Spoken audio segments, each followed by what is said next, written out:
नमस्कार, मुखर वक्त न्यूज़ चैनल को सब्सक्राइब करें और बेल आइकन को दबाना ना भूलें। निजी शिक्षण संस्थाओं के संचालकों की बैठक। निजी शिक्षण संस्थाओं के चालकों की एक अहम बैठक अरोड़वंश पब्लिक स्कूल में आज शाम 4 बजे आयोजित हुई। बैठक में उपस्थित सभी स्कूल संचालकों ने अपने विचार एवं व्यथा प्रकट की।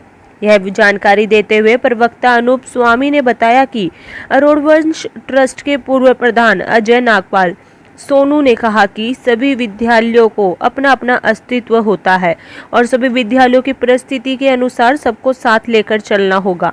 अरोड़वंश ट्रस्ट के वर्तमान अध्यक्ष कपिल असीजा ने कहा कि फीस का जो मुद्दा है वह स्कूल एवं अभिभावक के बीच का मुद्दा है और स्कूल ने अभिभावकों को हमेशा ही सहयोग किया है तथा वर्तमान कोरोना समय में भी आगे बढ़कर मदद करने को तैयार है।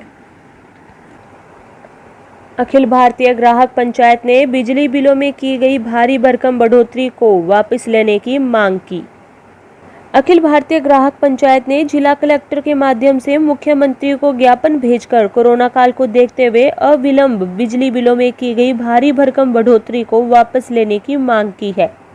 जिला संयोजक एडवोकेट मुकेश गोदारा ने कहा कि फ्यूल चार्ज के नाम पर हर उपभोक्ता पर अगले 3 बिलों तक 300 से 800 रुपए का आर्थिक भार डालना कोरोना काल में अमानवीय है, जिसका अखिल भारतीय ग्राहक पंचायत पुरजोर विरोध करता है।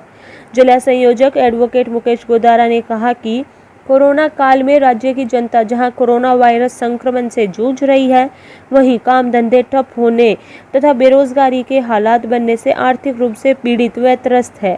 इसके बावजूद बिजली कंपनियों द्वारा स्थायी शुल्क सहित अनेक प्रकार के शुल्क बिजली बिल में जोड़ने से बिजली का बिल बहुत ज्यादा बढ़ गया है, जिसे आमजन भरने में असमर्थ है। गंदगी बदबू से निजात दिलाने तथा सफाई व्यवस्था में सुधार की मांग। श्रीगंगानगर में शिवनगर खाटू श्याम मोहल्ला विकास एवं जन सेवा समिति ने 100 फुट रोड पर सफाई व्यवस्था में सुधार करने तथा गंदगी बदबू की समस्या से निजात दिलाने की मांग की है।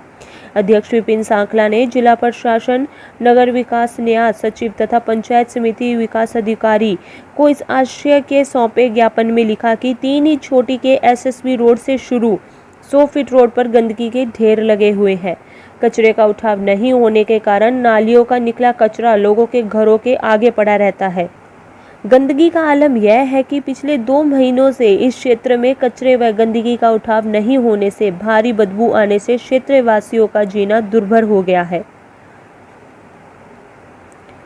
कृषि जिंसों के क्रय विक्रय संबंधी जारी अध्यादेश 2020 पर कड़ा आक्रोश व्यक्त। नई धान मंडी मजदूर संघ की बैठक में कृषि जिंसों के क्रय विक्रय के संबंध में केंद्र सरकार द्वारा जारी अध्यादेश 2020 पर कड़ा आक्रोश व्यक्त किया गया है। सचिव नंद किशोर खन्ना ने बताया कि श्रीगंगानगर व हनुमानगढ़ जिले के संयुक्त बैठक हनुमानगढ़ में लाल चौक के समीप स्थित व्यापार मंडल में संपन्न हुई।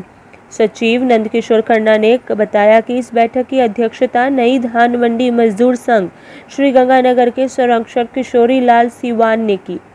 सचिव नंद किशोर खन्ना ने बताया कि हनुमानगढ़ अध्यक्ष दर्शन किराड़ द्वारा आयोजित इस बैठक को संबोधित करते हुए वक्ताओं ने कहा कि केंद्र सरकार द्वारा कृषि जिंसों के क्रय और विक्रय में के संबंध में 5 जून 2020 को अध्यादेश जारी किया गया है। उसका सीधा असर मजदूर वर्ग पर पड़ेगा। कर्मठ कार्यकर्ताओं को भाजपा देगी पद का तोहफा, जल्द होंगी घोषणाएं। जब कोई पार्टी सरकार में होती है तो अपने कार्यकर्ताओं को बोर्ड, आयोग और नियम में चेयरमैन बनाकर खुश करती है, लेकिन अब पार्टी विपक्ष में हो तो कार्यकर्ताओं को पदाधिकारी बनाकर खुश किया जाता है। राजस्थान भाजपा भी अपने कार्यकर्ताओं को पदाधिकारी बनाकर तोहफा देगी। जयपुर दौरे पर आए राष्ट्रीय सह संगठन मंत्री वी सतीश ने पूर्व मुख्यमंत्री वसुंधरा राजे, प्रदेशाध्यक्ष सतीश पूनिया और प्रदेश संगठन महामंत्री चंद्रशेखर से चर्चा कर ली है। जल्द ही अग्रिम मोर्चे, प्रकल्प और प्रदेश का कार्य समिति की घोषणा की जाएगी, जिनमें बड़ी संख्या में कार्यकर्ताओं को पद का तोहफा दिया जाएगा। सरकारी बंगले का मोह है कि छूटता ही नहीं। बाजार दर से चुका रहे किराया, अब सरकार ने कहा खाली करो। राज्य में सरकारी बंगलों को लेकर सियासत पहले ही चरम पर है। अब इन बंगलों की चाहत सरकार के प्रमुख अफसरों में भी दिखाई दे रही है। विधायकों और पूर्व मुख्यमंत्रियों को यही बड़ा सरकारी बंगला नहीं चाहिए, बल्कि सेवानिवृत्त हो चुके अफसरों का भी सरकारी बंगलों से मोह नहीं छूटा है, फिर चाहे बाजार दर से किराया ही क्यों ना चुकाना पड़े। कुछ अफसर तो जिम्मेदारी बदलने पर दूसरा बंगला मिलने के बाद भी पुराना आवास नहीं छोड़ रहे हैं। इधर सरकार इस बात से परेशान है कि जयपुर में पदस्थापित 50 से ज्यादा अफसर प्रथम श्रेणी का आवास मांग रहे हैं और बंगले हैं ही नहीं।